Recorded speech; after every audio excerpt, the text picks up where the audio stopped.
If you ask most people about Edward VI, they picture a pale, serious boy king, the child on the throne who died before he reached adulthood.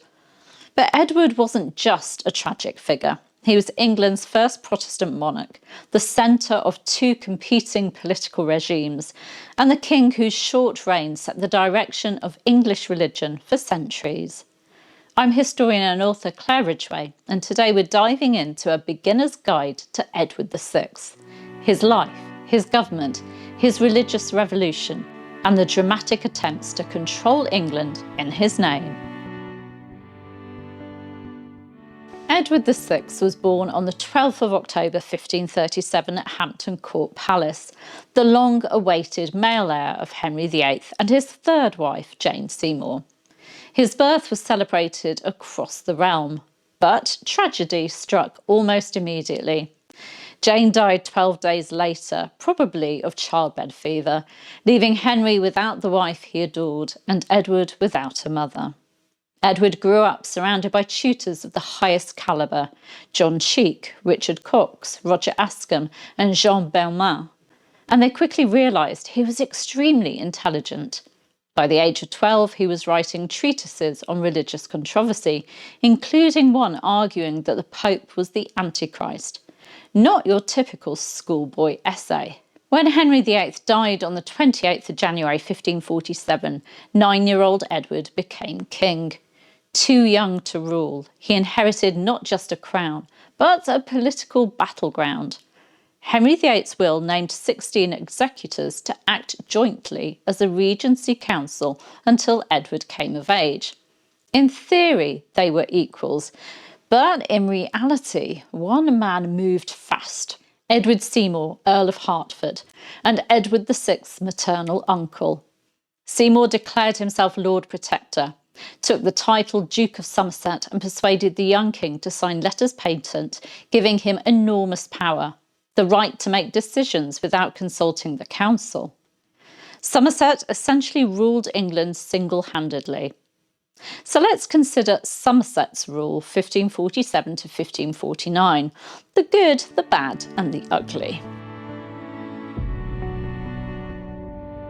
Firstly, the good. Somerset was genuinely committed to Protestant reform. Under him, the first Book of Common Prayer was introduced in 1549. No one was executed for their religion. He tried, although unsuccessfully, to stop rich landowners enclosing common land, which was vital for poor grazing families. He supported social justice and showed genuine sympathy for the poor. He also fought aggressively in Scotland, winning the Battle of Pinkie in 1547. But Somerset had major flaws. He ruled autocratically and alienated the very councillors whose support he needed. He indulged in extravagance, pulling down churches and monastic buildings to construct his brand new Somerset House. His first prayer book pleased nobody: too Protestant for traditionalists, too conservative for Protestants. The prayer book rebellion erupted in Devon and Cornwall. Kett's rebellion broke out in Norfolk over land enclosure. Somerset blundered diplomatically by continuing Henry VIII's costly rough wooing of Scotland to force a marriage between Edward and the young Mary, Queen of Scots. Scotland turned instead to France, and Mary was whisked away to marry the French Dauphin. By late 1549, the council had had enough. Somerset was arrested, released, arrested again for plotting against the new government, and finally executed in 1552. After Somerset's fall, power shifted to John Dudley, Earl of Warwick, later Duke of Northumberland. He didn't take the title of Protector, and he didn't try to rule alone. In many ways, he was the opposite of Somerset. So let's consider the good of his time as leader. Under Northumberland, peace was made with Scotland and France. The Crown's huge debts were reduced. The disastrous coinage debasement began to be reversed. Expert administrators like William Cecil and Thomas Gresham were brought in. A more strongly Protestant 1552 prayer book was introduced without rebellion. He worked with, rather than against, the Privy Council. He encouraged Edward to take a real role in government. However, he pressured Princess Mary to abandon the Mass. He pushed reforms unpopular with much of the country. He seized more church wealth, land, plate, and endowments. There was tension with Archbishop Cranmer, which stalled canon law reform. And of course, he failed spectacularly in carrying out Edward's dying wishes and keeping Lady Jane Grey on the throne. But he was no cartoon villain. In fact, many modern historians see him as competent, pragmatic, and far more effective than Somerset. And now on to Edward VI himself. Edward may have been young, but he was not irrelevant. He was brilliantly educated, deeply committed to Protestant doctrine, devoted to shaping a more godly England. He was actively involved in reforms, including both prayer books.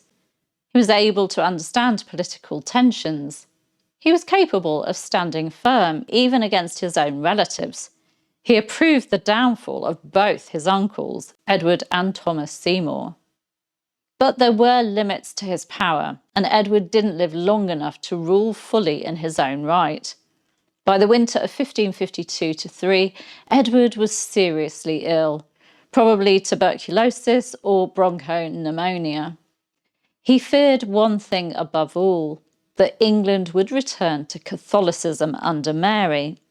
So he wrote his device for the succession, excluding both of his half-sisters as illegitimate, and naming Lady Jane Grey, his Protestant first cousin once removed, as his heir. This was legally shaky. It hadn't passed Parliament, but Edward pushed it through as far as he could, signing letters patent shortly before his death. Edward VI died on the 6th of July 1553, aged just 15. Within days, the succession crisis erupted. Lady Jane Grey held the throne for just 13 days before Mary seized power. Edward's reign is short, but enormously significant. What he left behind: a fully Protestant Church of England doctrinally and liturgically, the foundations of the Elizabethan religious settlement, a powerful Privy Council framework, a growing bureaucratic state, a generation who'd grown up with English worship, English prayer books, and Protestant teaching. He didn't live long enough to rule like an adult monarch, but his convictions shaped the next century of English religion and left a legacy that outlasted the brief Catholic restoration under Mary. So who was Edward VI?